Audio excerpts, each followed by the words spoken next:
kasi nangyari yan bago nung COVID, di ba? Yung mind control.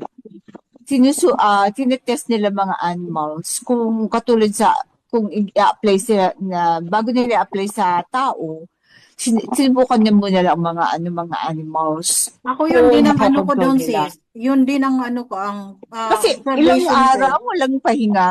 That's Di man-made. ba? Ngayon, yung ang yung instant yung combustion, yung mga paano nila sinusunog ang mga refinery, ano lang yun, di ba? Laser lang yun, di mo naman kailangan padala doon ng tao. Ita-target lang nila ng microwave, laser. Susunog na yung mga refinery. Then, ngayon, di ba yung bigla na lang may nag-aamok, may bigla na lang nag-aaway. Ano yung ginamit nila para yung road rage.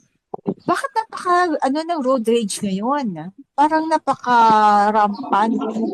Di ba ano ba nila, nakokontrol na ba yung lalo na yung mga vaccinated? Gusto ko nga magkaroon ng vaccinated ka ba?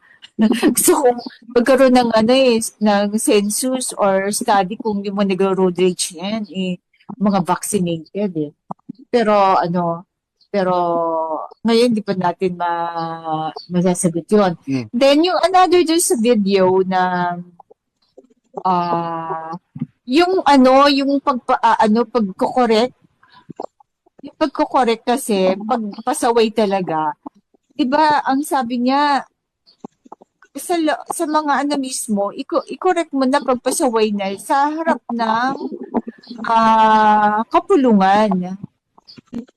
Although, 'di ba una sabihin mo in person. Pag hindi pa nakinig, magsama ka ng isa o dalawa, 'di ba? Pero yung case kanina, upon hearing, halimbawa, dumaan ka, tapos napakinggan mo, ikaw mismo ang nakarinig eh. So, pwede mo agad-agad siya i-correct. Oo. Baguhin, oo. Pero iba din yung case Tama na po yun, no?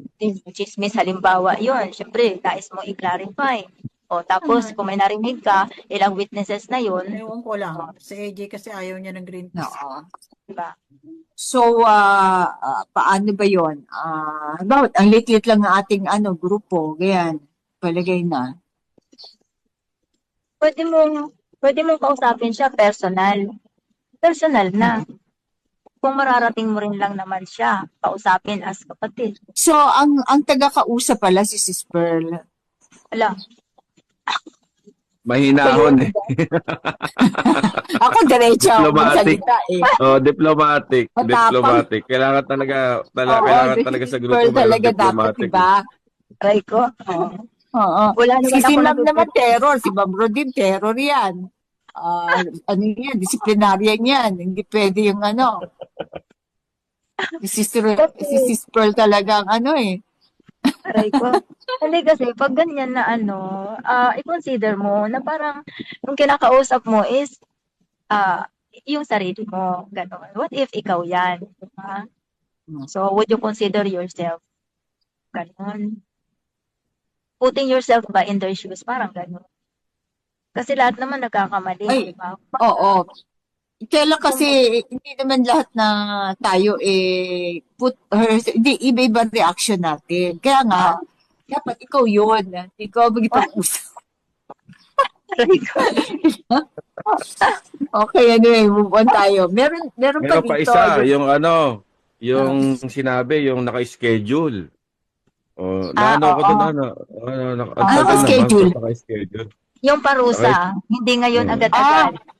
Oo, yung lahat ng sumusuway ay mamamatay. Mm-mm. Kasi all who disobey dies. That is their Yes, ang refraining. penalty. Diba?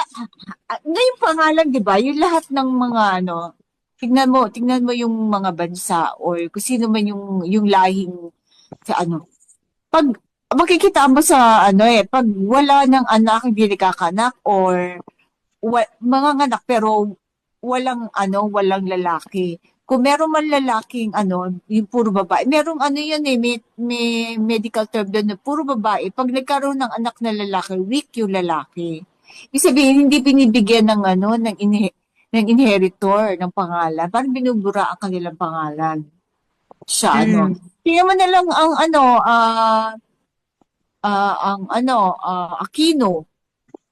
Diba, puro babae. Tapos nagkaroon ng lalaki, pero ano, nag-asawa ba? Nagkaroon ba ng, May diferensya. ano? Oo, may diferensya, di ba? May ganong Mm. term eh. Pero Kasi, pag babae, normal. Aha. Oo, kasi yun, babae ang nagdadala ng ano, ng genes noon.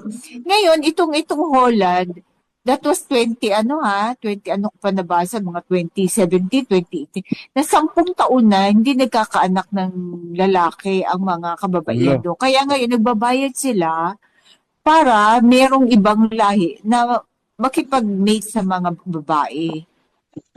Hindi ko nalaman yan. Samantala, ang China naman, nauubusan naman ng babae. Nauubusan ng babae mo papangasan, then more on lalaki ang ano nila. Tapos, kaya ngayon, nagpupunta sila sa Vietnam para magpag-asawa. At least sa Eh, Vietnam. bakit ang upir? Bakit ang upir? Ano? Marami Ah, tayong lahi kasi bro, di ba? oo. Na Bagay, marami ano, pa rin lalaki dito. Hindi Saka, nawawalan ng oo, ano. saka kasi Hindi naroon tayo nawawalan ng ng mga barako sa ano dito. Spanish. May lahing mga ano. Saka depende rin sa magulang na ano, na kung naging righteous ba sila, kanilang kabataan, o what. Tingnan mo So, yung tingnan mo yung ano, mga kapwa-puhan nila. yung schedule na yan, sis, parang yung kasalanan, yung tawag nito, yung parusa, ibinubuhos na sa'yo pag mahina ka na. Ganun ba yun? Kasi schedule eh. Hindi instant yun eh. Kasi bro, ano, paano na lang yung makasalanan niya is CEO. Alam mo, papatay mo lahat ng CEO. Paano na mayayari sa ano? Para congressman. Oo. Paano na lang nangyayari sa mga subordinate? Mawawala ng trabaho, babagsak ang kumpanya, di ba? Ang dami. Ano yan? Yung congressman, yung gradual congressman. yan, di ba? Yung lahi, kumbaga unti-unting tinutunaw yung lahi, yung pangalan, yung ganyan. Kasi refine niya, ngayon pala nag-refine na siya. Yung sa mga war, sa ganyan, may refine. Tingnan mo na lang yung mga Israeli, di ba pag nagkakasala yung tribong yon, ang daming namamatay sa tribong yun. That is refining also. Ano na lang yung ano kung Korah ay hindi ano, ang dami pasaway pa rin sa mga Israelita lalo na ngayon. Tapos lahat na ano na kumbaga nabulok sa ano nahawa. So kailangan niya that time, kailangan niyang putulin agad yung lahi yun. Pero ngayon kasi mga intermarriage masyado ng maraming tao. So hindi niya necessarily kailangang putulin lahat ang lahing yun. Unti-unti. Basta tingnan mo kung sino yung dumami talaga, sino yung Meron pa. ilang Meron pa. generation. Yan.